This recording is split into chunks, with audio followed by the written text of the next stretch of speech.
Ya, saya dulu ya setor-setor gitu. Saya itu dulu 13 mobil.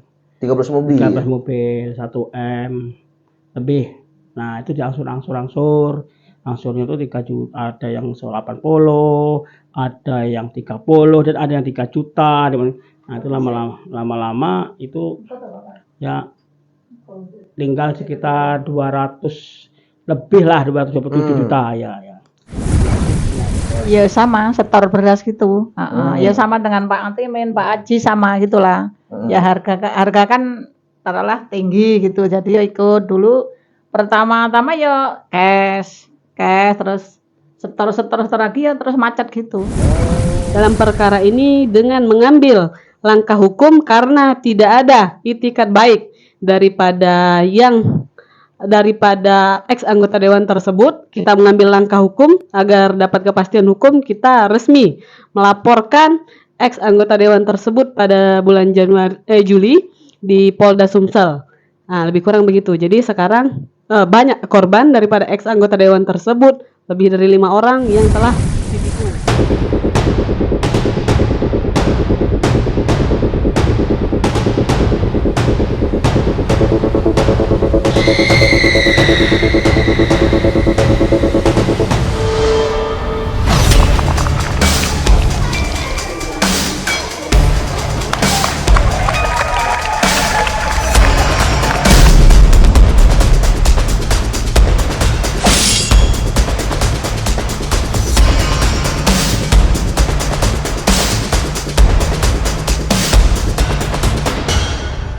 Oke, baik, kembali lagi dengan saya Muhammad Khairil Izani di Lentera Viral, lebih dari A1.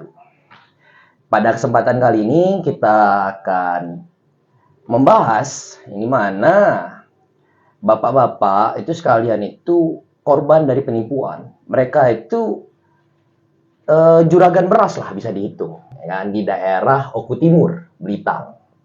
Nah, jadi di kesempatan kali ini kita kedatangan tamu, di mana tamu-tamu tersebut mungkin bisa kita kenalkan satu-satu, ya kan? Ini ada Pak Ngatimin. Gimana Pak? Sehat Pak? Sehat. Aman dulu kita. Nah, Pak Sugeng, gimana? Sehat. Sehat. Pak Tiko? Ya, alhamdulillah sehat. Sehat. Dengan Bu Munarti? Alhamdulillah. Nah, terus juga ada PH-nya, Ibu Septi. Gimana Bu Septi? Alhamdulillah sehat juga tentunya. Tapi kan kalau misalkan kita berbicara mengenai tindak pidana ya kan, terutama penipuan dan penggelapan, alangkah baiknya sebelum kita membahas dari para korban, kita menanyakan dulu nih pendapat dari Bu Septi nih, gimana coba kira-kira permasalahan ini nih udah gimana gitu. Coba tolong ceritakan. Oke, terima kasih kepada host. Oke, baik. Tadi dipertanyakan tentang bagaimana kronologi dari proses tipu gelap yang terjadi di Oku Timur ini. Oke, tentu saja perkara tipu gelap ini sudah sangat lumrah di lingkungan kita sekitar gitu kan. Nah, ini kebetulan malam hari ini saya selaku kuasa hukum bersama dengan korban penipuan penggelapan dari Oku Timur, pemilik penggilingan beras ya yang kena tipu oleh mantan ex anggota dewan DPRD provinsi. Nah, kronologi singkatnya, pada tahun 2021 terjadi penipuan yang dilakukan oleh ex anggota dewan yang menjanjikan ingin membeli beras dengan harga tinggi. Beras diambil langsung ke pabrik, tentunya dengan penawaran-penawaran yang sangat menggiurkan. Nah, dari penawaran-penawaran itu, tentu saja klien kami merasa tertarik untuk menjual beras kepada ex anggota dewan tersebut. Nah, walhasil dari penawaran yang dijanjikan sampai dengan hari ini dari 2021 sampai sekarang 2025, klien kita ditipu, mengalami kerugian material dan imaterial yang dilakukan oleh anggota dewan tersebut.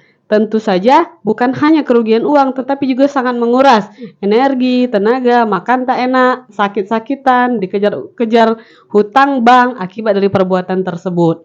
Nah, mungkin ini ada dari bapak-bapak bos beras dari Oku Timur ya, yang tentu saja sudah sangat ingin sekali terjadi penyelesaian dalam perkara ini, dan kita juga sudah mendampingi bapak-bapak sekalian dalam perkara ini dengan mengambil langkah hukum karena tidak ada itikat baik daripada ex anggota dewan tersebut, kita mengambil langkah hukum agar dapat kepastian hukum. Kita resmi melaporkan ex anggota dewan tersebut pada bulan Juli di Polda Sumsel.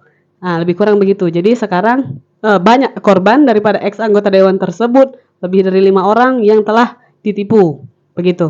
Nah, jadi itu kan tadi pembukaan nih ceritanya tuh. Nah, sekarang kita ngobrol-ngobrol santai gitu kan dengan bapak-bapak sekalian. Coba dari Pak Ngatimin, boleh cerita Pak, gimana tuh Pak? Awal mula Bapak bisa terjadi kena tipu itu gimana tuh Pak? Coba ceritanya Pak. Dulunya itu cash, tiba-tiba yang terakhir ini ya bisa macet. Tapi bukannya biasa itu kan Pak, kalau kita toke beras itu kan banyak tuh yang mau nawarin, mau beli, mau nampung itu. Kenapa dengan dia itu Pak? Ya masalah harga Harganya lebih tinggi Pak ya? tinggi. Oh, Iya. jadi itu yang buat Bapak tertarik. Iya, Kira-kira kerugian Bapak ingat nggak Bapak berapa? kerugian. Yang Bapak alami kerugian itu berapa? Kira-kira kisaran berapa Pak? Yang jumlahnya itu Oh, jumlah itu kisaran berapa tuh? 200. 200-an lebih. Iya, 200 lebih. 200 juta, 200 ribu? 200 juta. Oh, 200 juta. Kirain 200 ribu Pak. Ya kan? Berarti 200 juta itu sudah dibayar? Dibayar? Belum sama sekali. Belum sama sekali Pak? Iya, Berarti benar-benar ini dong Pak. Berapa kali ngirim Bapak? 3 kali ngirim. 3 kali ngirim? Iya. Sebelumnya pernah ngirim nggak Pak? Sudah dulu. Oh sudah. Iya. Oh karena dari sudah, terus Bapak ngirim lagi, Iya. tiba-tiba nggak dibayar tuh Pak ya? Nggak bayar. Parah ya Pak ya? Iya. Nah kalau dari Pak Sugeng Pak, boleh Pak? Oh ke Ibu, oke, nggak apa-apa Bu. Nyantai Pak. Iya. Jadi Ibu kan dampingin Pak Sugeng nih Bu. Iya, iya. Iya. Coba Ibu cerita Bapak kemarin tuh bisa ini dengan beliau itu gimana Bu cerita itu? Ya sama, setor beras gitu. Ya sama dengan Pak Antimin, Pak Aji sama gitulah. Ya harga kan taruhlah tinggi gitu. Jadi ya ikut dulu pertama-tama ya cash terus setor lagi ya terus macet gitu. Ya. Tapi dia tuh kan kalau misalkan nih macet, itu udah pernah dibayar Bu? Yang Ada dulu nyicil? nyicil. Sama dengan Pak Aji Larto sama. Gitu. Tapi bukan waktu pas nyicil tuh ada nggak beliau ngejanjiin apa gitu Bu? Nggak ada. Ya tapi cuman besok. Iya. Iya. Jadi waktu pas itu tuh dia cuma janji-janji doang. Iya, cuman ngomong ya besok, itunya mau bayarnya gitu loh. Nah kalau inget nggak Bapak sama Ibu waktu itu awal pertama kali jadinya kerjasama itu pas kapan sih? Itu dia Pak, sami kalian jenengan ya kata. 2021. 2021. Iya. Itu udah transaksi awal. Iya. Oh, nah pas yang bermasalah di tahun berapa? Bermasalah. Ya ini 2021. Oh, iya, sudah ya langsung itu. Yang dulu nggak ingat. Oh, sebelumnya pernah. Ya. Berapa banyak yang ini Pak Sugeng? Lupa ya. Yang ditipu. Kerugiannya berapa? Ya sekitar itu. Berarti 200-an juga berarti. Iya sama ya. Ya. Iya. 30 tonan. Iya 30 ton. 30 ton beras. Iya. Iya. Kurang lebih segitu Pak ya. Iya. Oh. Iya dah lupa Bapak ya, nggak apa-apa. Jadi 200 juta itu 200. sekitar 200 juta sekian itu dia ada ngasih sesuatu nggak sih? Nggak ada. Nggak pernah Ya, ada ngasih surat jaminan atau nggak ada. itu nggak ada. Atau cek gitu. Ya dulu kan cek, terus Dia pernah ngasih nyicil. cek. Dia ada pernah ngasih cek Bu. Iya. Cek itu pas di apa? Cek itu tulisannya gimana? Ada kayak kemarin Mbak ya? Ya ditulis kayak gitu kemarin itu. Yang di Mbak Septi kan ada kemarin. Oh, jadi ada. Ada. Tapi itu bisa disairin nggak? Nggak bisa. Oh, jadi benar-benar cek kosong gitu. Oke. Berarti Pak Sugeng juga 200 juta. Sama. Kalau ke Pak Teko. Kalau dari Pak Teko gimana tuh Pak? Ya, saya dulu ya setor gitu. Saya tuh dulu 13 mobil. 13 mobil. 13 mobil, 1 M lebih. Nah, itu diangsur-angsur. Angsurnya itu 3 juta, ada yang 80, ada yang 30, dan ada yang 3 juta. Nah, itu lama-lama itu ya tinggal sekitar 200 lebih lah, 227 juta ya. Setelah itu blast. Jadi, berarti Bapak 200 jutaan juga Ya, kerugian sekarang ya. ini. Cuman waktu pas dicicil-cicil itu Pak, ada dikasih cek juga gitu Pak? Nggak ada. Oh nggak ada Bapak. Transfer, Dia langsung transfer ya. itu Pak. Berarti kalau berarti total Bapak kemarin ngirim itu 13 mobil. Sekitar mobil. 13 mobil. Berarti satu mobil itu kisaran berapa sih Pak? Sekitar 80 dari 75. Oh, Dulu kan. makanya totalnya sampai 1 M. Ya. Itu sama juga Bapak kejadian di 2021? Ya, dari situ tuh. Oh, tapi Bapak lagi dicicil. Gimana? Udah dicicil, udah pernah dicicil. Dicicil, dikit-dikit istilahnya. Terakhir komunikasi Bapak dengan beliau itu? Sekitar berapa tahun ya? Pernah itu diblokir. Pernah diblokir juga Pak? Pernah. Oh. Dia janji bisa engkau. Nah itu. Kalau sekarang masih diblokir? Nggak tahu? Sekarang enggak. Udah enggak? Enggak, alhamdulillah enggak sekarang. Oh gitu. Coba kita balik ke Pak Ngatimin dulu. Karena kalau dari cerita Pak Ngatim ini kan Bapak tadi belum yang dibayar. Iya. Dari kalau Pak Sugeng udah pernah dibayar, dicicil kan. Iya. Pak Tiko sudah. Nah, Pak Ngatimin tuh kejadian yang 3 kali ngirim itu di tahun yang sama atau gimana? Iya sama. Di 2021 juga Pak. 2021. Oh, nah itu maksudnya itu gimana Pak ya? Bapak kan nggak pernah dibayar tuh 3 kali tuh. Iya. Bapak pernah nggak komunikasi dengan dia apa gimana tuh? Dulunya itu ya komunikasi. Nah, tapi gimana tuh respon dia waktu dikomunikasi itu? Responnya ya itu, temponya besok saya mau pulang gitu. Oh, dia lagi keluar kota. Iya. Oh, tapi kan kalau dapat kabarnya nih Pak, itu kan Bapak dengan anak dia tuh kan? Iya. Nah, Bapak tuh komunikasi dengan bapaknya atau anaknya? Anaknya, Oh, dengan anaknya. bapaknya kan limpahkan anaknya. Pak Sugeng, Pak Tiko juga sama? Iya. Anaknya juga? Oh, anaknya semua. Oh, Pak Sugeng dan bapaknya? Oh ya, sudah. Memang rugikan sama bapaknya, tapi limpahkan sama anaknya. Oh, tapi Bapak rasanya gimana tuh Pak? 3 kali pengiriman kan nggak dibayar belas itu. Rasanya gimana tuh Pak? Coba Pak. Karena kan kalau Pak Tiko udah pernah dicicil. Iya. Pak Sugeng pernah dicicil, walaupun pernah dikasih cek kosong juga nih. Bapak pernah dikasih cek kosong juga nggak? Belum pernah. Belum. Jangan belum sih Pak. Enggak sih. Enggak. Masa kita udah dikasih cek kosong Iya. kan? Cuma nota. Cuma nota. Nota barang. Oh, nota barang. Iya. Berarti kan Bapak ini hitungannya ngutang dong, Pak. Iya. Karena belum ada balik modal kan, Pak? Belum sama sekali. Terus Bapak gimana mau bayar ini karyawan Bapak tuh? Ya mengeluarkan uang sendiri. Jadi nggak muter tuh. Iya. Oke, kita lanjut ke ini dulu, Pak. Ke Ibu PH-nya dulu kalau gitu. Nah, tadi kan udah ada cerita-cerita nih, ya Bu, terkait Pak Sugeng, Pak Teko, Pak Ngatimin kan. Nah, kalau dari Ibu PH itu kira-kira pandangan terkait tindak pidana penipuan dan penggelapan ini kan lah wajar lah kan, sering banget kita ketemu ya kan. Nah, ini tapi menyandung-nyandung seorang partisi partai. Gimana tuh pandangan dari Ibu? Oke, baik. Terima kasih. Kalau pandangan kita selaku kuasa hukum, nah ini apa ya? Kita melihat ini sebagai penjahat berdasi. Karena apa? Dia memanfaatkan kekuasaannya selaku anggota dewan pada masanya, bukannya untuk mengabdikan diri untuk kepada masyarakat, tentunya kan sesuai dengan fungsi daripada anggota dewan tersendiri kan, begitu. Tapi faktanya yang terjadi ketika masyarakat kecil melihat beliau selaku orang yang berkuasa, orang menjadi percaya dengan kekuasaan tersebut.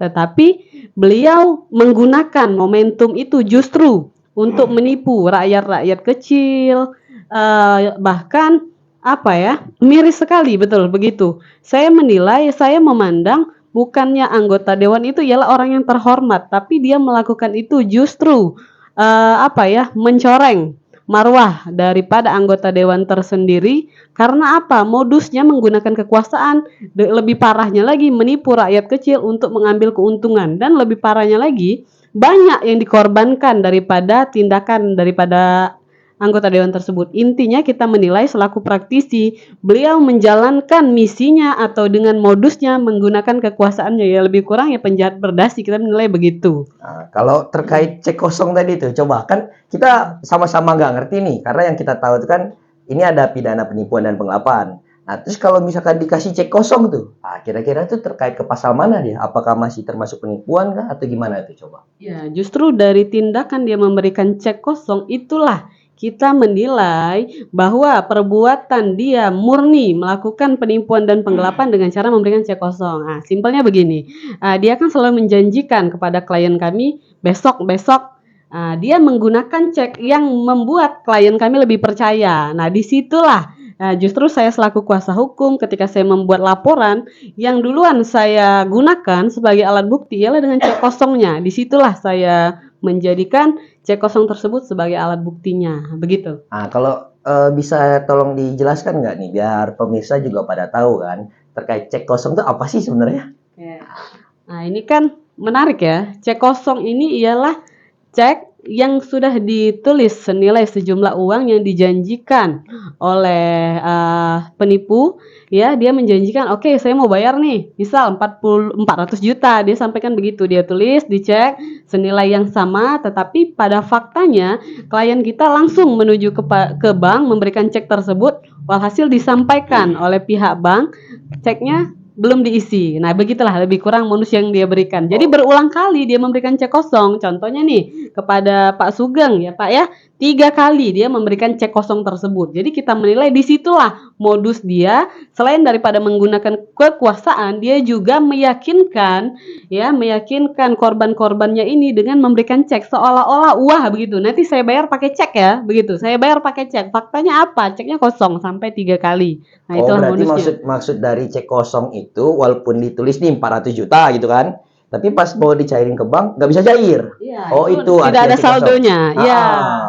Berarti saldo nggak cukup sebenarnya itu kan, buntu berarti. Oh gitu. Coba terkait ini kita minta tolong dijelaskan dulu sama Pak Teko kan. Apa namanya? Kira-kira nih Pak, kan Bapak kemarin kan sempat diblok tuh WA-nya kan. Berarti kan putus tuh komunikasi Pak. Nah, Bapak pernah nggak datengin rumahnya atau gimana gitu? Nggak pernah ketemu. Oh, udah pernah Nggak ketemu, dia kan nggak pernah ketemu. Dia di mana Pak emangnya Pak? Nggak tahu, katanya di waktu DPR itu kan di Martapura, di Palembang. Di Palembang, nggak pernah ketemu. Iya. Dia pindah-pindah gitu Pak ya? Ya, dia kan DPR. Itu kan DPR Sumsel ya. Provinsi kan. Nah, Jadi kan nggak pernah ketemu. di rumahnya kosong gitu Pak? Kosong rumahnya. Bapaknya? Bapaknya nggak ada waktu itu. Ke Jawa apa kemana nggak tahu. Bapaknya keluar juga ke Ya, Jawa. Ya, Jawa. Ke daerah mana Jawa itu Pak? Daerah Tegal apa Brebes. Daerah Brebes. Itu. Berarti butuh dana juga Pak ya kalau Ya, mau ini ketemunya gitu kan. Ya. Terus sekarang itu Pak, ini kan sudah 2021 kan kejadian tuh kan. Ini sekarang udah masuk 2026, 25 ujung nih. Berarti udah sekitar 4 tahunan. Kira-kira gimana tuh kalau misalkan Bapak ketemu dengan dia gitu Pak? Apa yang ingin Bapak omongin sama dia? Ketemu saya harus kembalikan uang saya. Ya harus kembalikan. Karena saya ini kan uang orang juga. Saya punya utang sama orang, utang sama bank. Saya ini kan sudah tua, sudah haji juga kan, malu dong. Iya. Bapak juga kan itu ngambil juga kan Pak? Ngambil bayar gitu kan? Bayar, dulu kan orang percaya sama saya itu. Iya. Tapi sekarang masih percaya nggak orang Pak? Masih. Alhamdulillah masih. Berarti kalau pabrik Bapak masih ini kerja? Masih kerja insya Allah. Kalau gudang dia? Gudang dia tutup udah lama itu. Tutup itu gara-gara kejadian ini Pak? Ya barangkali gitu. Nggak ada yang tahu Pak ya? Iya, ada modal juga barangkali. Berarti gudangnya udah sepi Pak ya? Sepi, bukan mau sepi lagi. Berarti dia tuh sebenarnya tuh ada ngejanjiin kayak ini beras bulog gitu atau gimana tuh Pak? Ya dulu kalau sudah cair SPP kalau bayar gitu. Dulu kan itu sama dolok. Dulu zaman dulu. Tapi dia menang nggak Pak di ini periode tahun 2024 ini? Katanya nggak menang dia. Nggak menang. Iya. Karena orang-orang Blitar nggak memilih lagi Pak ya. Banyak berarti Pak korbannya Pak? Ya nggak tahu lah. Yang penting kita ini nggak tahu. Kalau kira-kira dari Bapak ini, kan biasa itu kan kalau dari kita sekitaran apa namanya toke-toke beras ini kan pasti ada inilah Pak yang kenal-kenal gitu kan. Yang Bapak tahu siapa-siapa gitu Pak? Gue nggak tahu aku, nggak pernah. Ya orang-orang ini lah. Cuman kita Tapi kemungkinan banyak ya Pak. kemungkinan ya ada juga. Gudangnya itu segede mana sih Pak? Wih, gede itu setengah bauan ya. Nah, itu setengah bau itu. Setengah bau itu apa Pak? Setengah hektar. Oh, setengah hektar. Ya. Gede berarti Pak. Itu. Bapak aja ngirim 13 mobil. Pak Sugeng berapa? Berapa mobil? Nggak enak. Nggak inget. Tapi kalau 200-an itu berarti sekitaran berapa Pak? 200 jutaan itu berarti sekitar 30-an ton. 30-an ton. Itu Oh. kan 8.000 beras. Pak Ngatimin juga 3 mobil, Ya. 30 ton. 30 ton. Oh, berarti semobil itu 10 ton. Ya, Ah. ton. Oh, itu aja berarti masih banyak yang lebih dong. Berarti Oh, ada itu banyak ratusan ton gudang lebih ya. Ya pengatiman lebih 100 ton lebih gudangnya. Berat- Isinya. berarti ada kemungkinan lebih banyak lagi sebenarnya Ya, korban-korban tahu. tuh Pak ya. Tapi mereka nggak berani karena ada Ya, titel tadi ya ya. nggak Pak ya. Tapi kira-kira kan Ibu kan sebagai pendamping Iya. Bapak.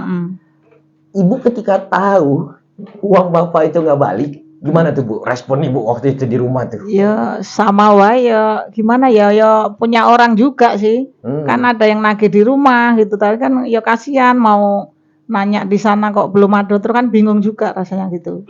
Tapi dapat kabar kemarin Bapak tuh sempat sakit kan? Gimana tuh Bu waktu pas kejadian itu?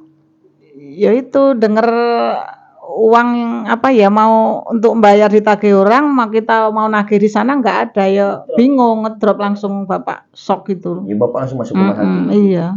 Dan waktu pas dikabarin itu ada nggak dari dianya itu ini Pak apa saya bayar segini atau ada nggak?